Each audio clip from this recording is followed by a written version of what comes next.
but more needs two hands. So to hold it with one hand is a problem for me. I like two hands because I'm like this. I'm always been an active person as long as, since I've been a kid. And so I need my hands, and when I'm holding something, they're not so free. So that's all. Sebenarnya saya senang sekali. Umur saya dan saya selalu merasa kalau ke ICC pulang. Seakan-akan pulang. 36 tahun yang lalu. Pertama kali kami berjumpa dengan teman-teman.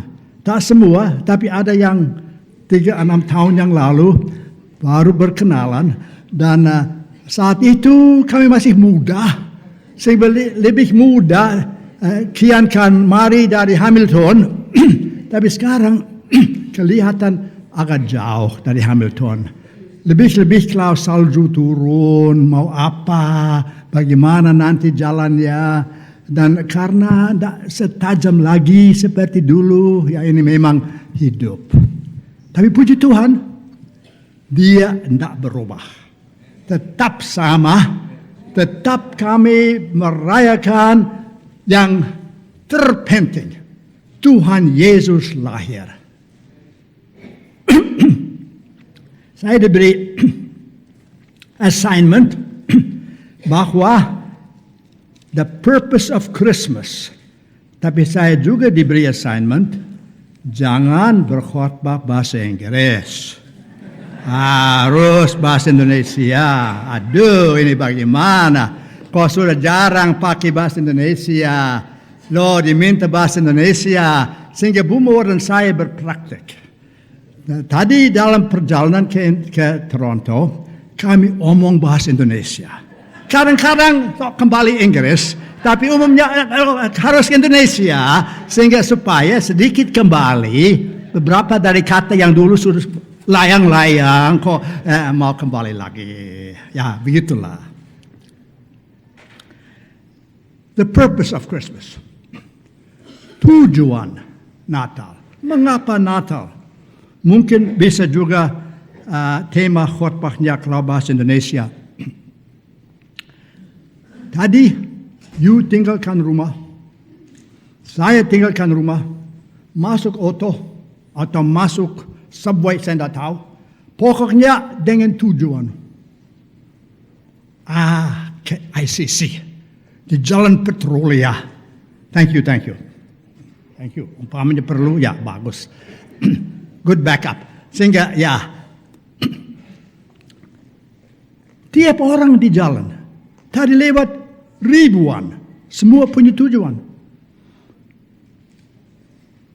Mengapa Tuhan Yesus datang?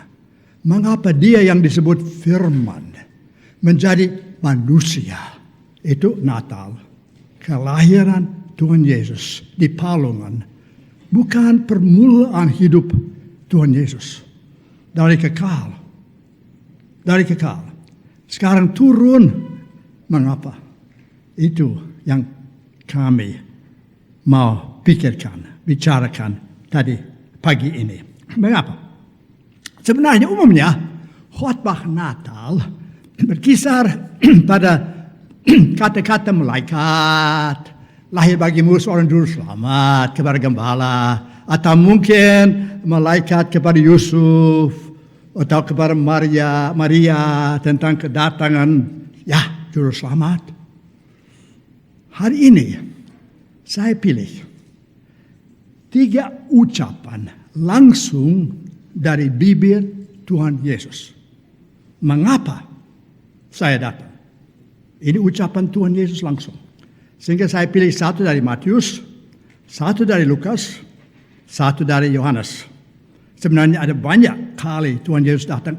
Katakan, aku datang untuk ini. Aku datang untuk menggenapi kehendak Bapakku. Antara lain. Tapi 3 ucapan. Mengapa Yesus lahir? Mengapa kok turun dari surga? Keindahan surga lahir di palungan. Kok kenapa? Kenapa 33 tahun di sini? Kembali lagi. Tapi kenapa? Pertama, saya ambil dari Matius pasal 20. Dengarlah ayat yang saya akan membaca. Anak manusia datang, inilah kata kunci, anak manusia datang bukan untuk dilayani, melainkan untuk melayani, dan yang penting, untuk memberikan nyawanya menjadi tebusan. Inilah, untuk memberikan nyawanya menjadi tebusan. Bahasa sehari-hari, sama seperti anak manusia. Ia datang bukan untuk dilayani, tetapi untuk melayani dan menyerahkan nyawanya untuk membebaskan banyak orang. Sehingga kok tebusan dan membebaskan rupanya ada hubungan. Betul ada hubungan. Sangat hubungan, sangat dekat. Karena kita perlu dibebaskan. Pertama, Yesus datang untuk membebaskan kita dari dosa dan akibat dosa. Ia datang untuk membebaskan. Ia menyerahkan nyawanya untuk melepaskan kita dari kuasa dosa, kuasa iblis, dari kuasa maut kekal. Ia memberikan hidup. Saya baca cerita. Dan saya mau menceritakan sedapat-dapatnya. Saya ingat Indonesia, sering saya lewat pasar hewan. You masih ingat? Pasar hewan, saya di Madiun dulu ada selalu satu pojok pasar hewan. Saya lewat, kadang-kadang jual buku di sana, menginjil di sana. Di Afrika dulu, 200 tahun yang lalu ada pasar manusia. Pasar budak. Sungguh, tahu. Itu betul. Itu bukan impian. Itu benar terjadi. Ada satu cerita tentang seorang anak namanya Lubo. Satu hari, seorang pendeta seorang misionaris namanya pendeta Daniel lewat satu pasar budak. Puluhan orang. Ada yang rantai, kaki, lengan, tangan, ikat. Dan ada orang yang kejam berdiri dekat menjual budak. Pak Daniel tergerak hatinya.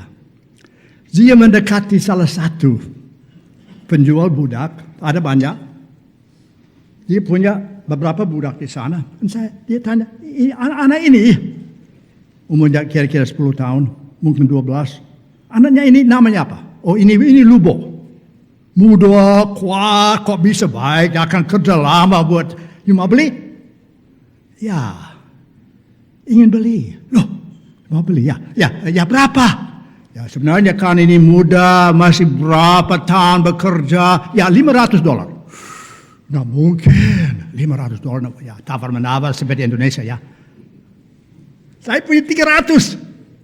Bisa? Oh, tidak bisa. Perang tidak bisa, harus 500. No, tidak mungkin. Saya tidak punya uang ini. Berapa punya? Ya, kalau 350 boleh. Dihitung-hitung. Tidak punya 350. Saya hanya punya 325. Loh, oke. Maaf, tidak bisa. Sehingga disuruh mulai jalan. Lalu, kembali. Ya, oke. Biasa, tahu Indonesia ya.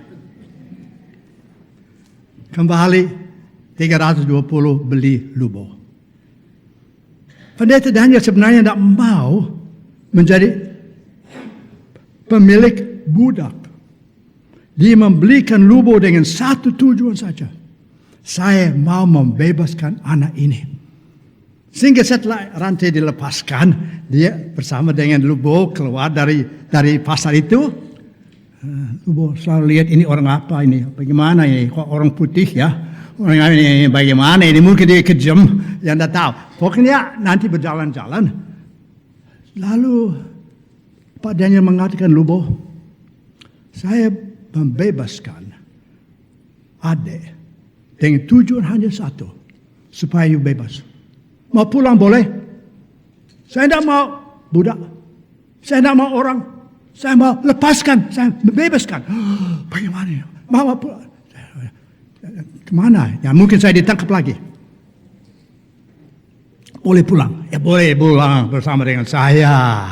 Pulang bersama dengan pendeta Daniel. Tidur di spray putih. Loh, belum pernah tidur di spray putih. Ikutnya besok hari ada pagi sarapan. Makan yang belum pernah makan kok gitu. Enak sekali. Telur. Pecel. Datang pecel. Again, lagi Pak Daniel. Dengan ibu sekarang mengatakan, Lubo, kami membeli tujuan hanya satu. Supaya you bebas. You lepas. Kami menebus. Adik, boleh pulang? Apa boleh juga tetap tinggal sini? Ya boleh, tapi ya harus bukan budak sebagai anak boleh kami angkat. Oh, boleh ya. Ini gambarnya buat kita dibebaskan bukan untuk diperbudak, untuk menjadi anak. Menjadi sebagian dari keluarga, family of God. Yang tadi kita nyanyikan bersama. Itulah tujuan utama dari Natal. Purpose of Christmas, Jesus came to redeem us. Set us free from our sin, from our bondage, from Satan's power, to give us hope and life eternal. Yang kedua, sekarang saya ke cerita di Lukas. Sebenarnya sebelum ke sana saya membaca 1-2 ayat dari Petrus. Kalian tahu apa yang sudah dibayarkan untuk membebaskan kalian? Membebaskan kalian dari hidup yang sia-sia diwariskan oleh nenek moyang. Bayarannya bukan sesuatu yang rusak seperti perak atau emas, melainkan sesuatu yang sangat berharga. Yaitu diri Kristus sendiri yang menjadi domba dikorbankan kepada Allah tanpa cacat atau celah. Itulah kita dibebaskan oleh darah Kristus. Rasul Yohanes mengatakan, dengan kematian ia membebaskan kita dari dosa. Pertama membebaskan. Sekarang saya ke Lukas pasal 19. Satu cerita yang sangat terkenal. Seorang pendek. Sebenarnya di Kanada saya orang pendek. Kalau saya di Indonesia dulu saya orang tinggi. Tapi ini orang pendek. Ini Lukas 19. Orang ini namanya Zakheus. Pasal 19. Sebenarnya Zakheus sangat menarik perhatian saya. Mau melihat Yesus, takut melihat Yesus. Umumnya orang datang melihat Yesus, terang menghadapkan dengan Yesus dan berlutut di hadapannya. Bukan Zakheus. Lari ke depan, saya ingin lihat Yesus, tapi mungkin hidup saya kok, mungkin kelakuan saya kurang syah. Mungkin saya mencuri dari orang, pemungut cukai terlalu banyak mungkin. Saya mau melihat tetapi takut melihat sehingga ya naik pohon. Lari ke depan, saya pendek, tidak bisa melihat, ini naik. Tapi kaya, rumahnya besar. Mengatakan begini, Zakheus, bernama Zakheus, pemungut cukai, orang yang kaya, berusaha melihat Yesus, badannya pendek, sehingga dia memanjat pohon. Saya tertarik dengan Zakheus. Saya kira Zakheus sedikit seperti Adam dan Hawa. Ingat sesudah Adam dan Hawa berdosa, mereka bersembunyi. Adam, mana? Tidak ada suara. Adam diam. Like Adam, where are you? I was afraid. I'm naked. Dulu telanjang juga. Sekarang apa yang berbeda? Ada dosa. Perasaan berdosa. Demikian Zakheus. Itu sebabnya sebenarnya. Dia lari ke depan, mau melihat Yesus, takut melihat Yesus. Tapi Yesus melihat dia. Dia pikir, ya Yesus akan lewat, tidak melihat apa. Tidak. Saya di atas tinggi, tidak melihat. Saya lihat. Orang ini kok heran dia. Saya dengar cerita banyak, orang sembuh dan lain-lain. Kok saya mesti lihat ini orang bagaimana? Macam apa orang ini? Zakius, turun. Terkejut saya kira. Tapi dia turun. Di sini ada Yesus. Saya harus ke rumah. Ya, silakan. Dia datang ke rumah. Yang indah adalah kalimat berikutnya. Saya akan membaca. Yesus datang ke rumahnya. Ada orang yang bersungut-sungut. Jangan sampai ke rumah orang pemungut cukai, orang berdosa. Kok ke sana? Justru ini yang Yesus datang. Untuk orang berdosa. Sebab anak manusia datang, kata kunci datang, untuk mencari dan menyelamatkan yang hilang. Mencari dan menyelamatkan yang sesat. Ini sebab kedua. Yesus datang.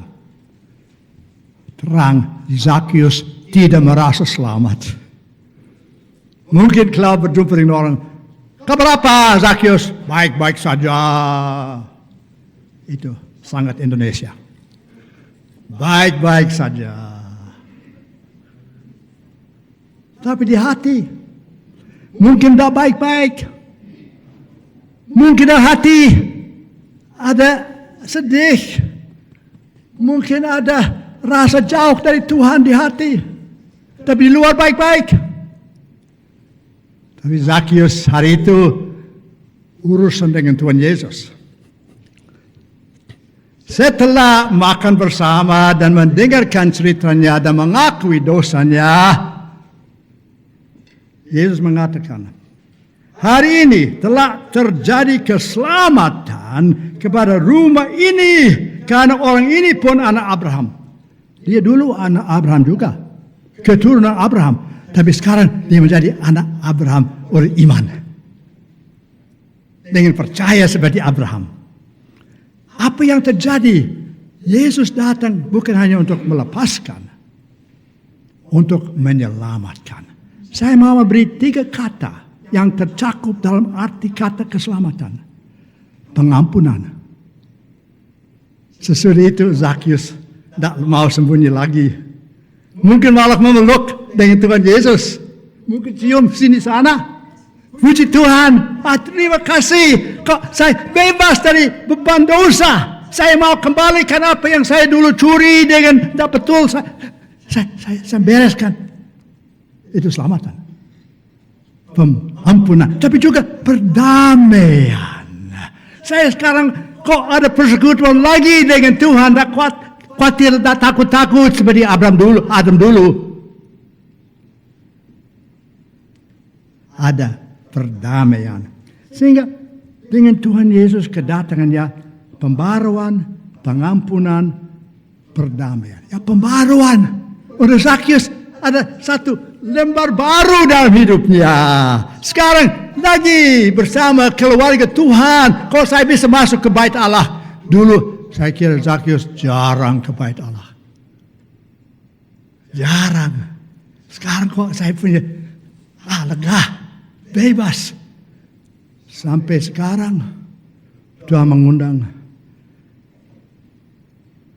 Demikianlah Allah mengasihi dunia ini. Dikaruniakan anaknya yang tunggal.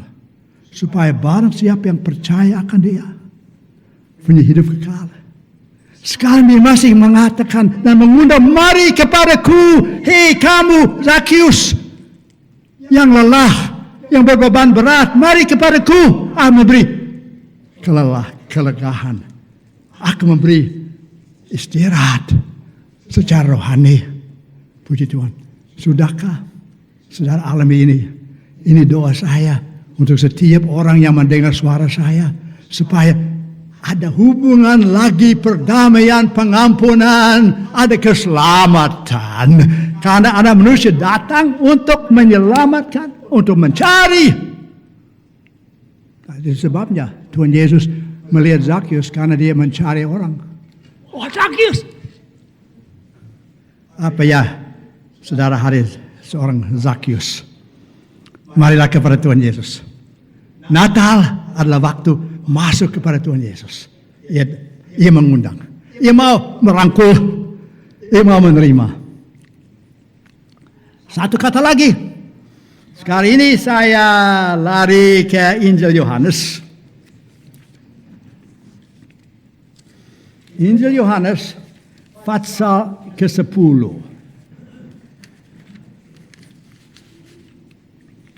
Lagi kita mendengar kata yang sama. Saya baca.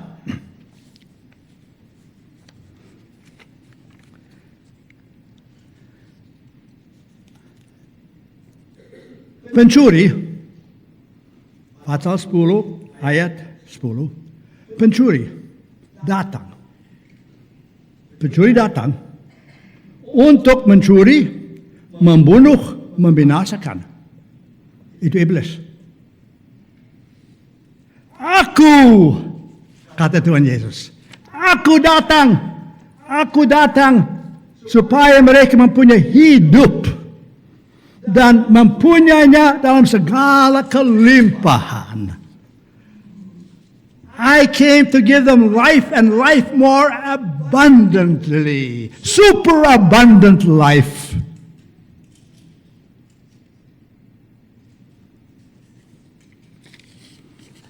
Sudah you punya hidup. Ini tadi kata ketiga. Ia datang untuk membebaskan. Yesus datang untuk menyelamatkan. Yesus datang untuk menghidupkan. Kita mengatakan kita dalam keadaan maut. Oh ya, bisa berjalan, malah bisa berlari, bisa ini, menyanyi. Tapi kalau tidak punya kehidupan baru, kehidupan rohani, pembaharuan rohani, maut.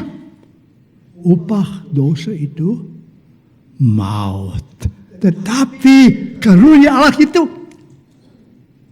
hidup yang kekal di dalam Tuhan Yesus Kristus. Roma 6:23. Yesus datang untuk menghidupkan hidup rohani, hidup yang baru. Sebenarnya tak mulai di surga, mulai sekarang. Mulai sekarang hidup baru, hidup kekal mulai sekarang. Kan dia yang mengatakan akulah jalan kebenaran dan hidup, sudah hidup di dalam saya. Dan kalau saudara undang dia dihidup dalam saudara, dalam ibu, bapa, sehingga ya dia datang untuk menghidupkan. Kata itu sangat indah buat saya. Hidup kekal, hidup berlimpah-limpah, mengandung aspek waktu kekal, mengandung aspek persekutuan. Tadi saya masuk ke sini, wah ini orang hidup semua. Jabat tangan, memeluk, apa kabar? Wah selamat ya, ini orang hidup. Persekutuan dengan Tuhan, hidup kekal berarti persekutuan dengan Tuhan. Mengandung aspek warisan. Warisan bersama dengan Tuhan di surga. Dan mengandung aspek kualitas. Roh Allah. Roh Yesus hidup di dalam kita. Ini hidup kekal. Waktu saya habis. 3 kata saya mau tinggalkan. Natal ada Yesus datang untuk membebaskan kita dari kuasa maut dan iblis. Yesus datang untuk menyelamatkan kita. Sehingga ada pembaharuan, perdamaian, ada pengharapan, pengampunan. Yesus datang untuk menghidupkan. Dan hidup itu mulai sekarang. Dulu ada orang yang duduk di sini yang hari ini tidak di sini lagi. Sudah di atas. Bersama dengan Tuhan Yesus. Hidup dulu sudah di sini mulai. Hidup kekal sudah mulai. Puji Tuhan, saya tidak takut mati. hanya ikut masuk bersama dengan Bapa saya di surga. Mudah-mudahan demikianlah saudara. Pada waktu anak yang hilang pulang kepada bapaknya, ingat di dalam perumpamaan Lukas 15, Bapak mengatakan, wah anak ini hilang dan sekarang sudah kembali dan anak itu mati sekarang hidup. Saya dulu juga anak hilang. Saya datang kembali kepada Bapa. Haleluya. Dan ada perubahan indah. Sekian lama. Ini sebabnya saya punya berita yang mendarik saya ke Indonesia dulu. Mau menceritakan kepada orang lain. Berita indah, berita Injil, kabar baik. Yesus datang, membebaskan, menyelamatkan, menghidupkan. Semoga itu pengalaman Bapak, Ibu. Tuhan berkati. Selamat hari Natal. God bless you.